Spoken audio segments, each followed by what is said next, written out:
Hello everyone, welcome back to Initial Solution. In this video tutorial, I will show you how to go live in a Facebook group.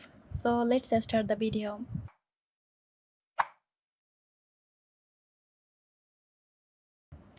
Open the Facebook app on your phone. Go to the group where you want to go live. Tap on what's on your mind or write something.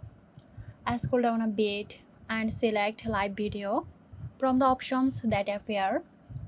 Here add a description for your live video if you desired. Adjust the settings, click on done, then now click on go live.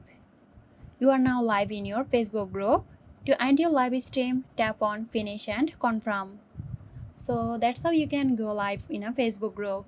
I hope this video helped you out. Stay tuned for more helpful tutorials here at Initial Solution.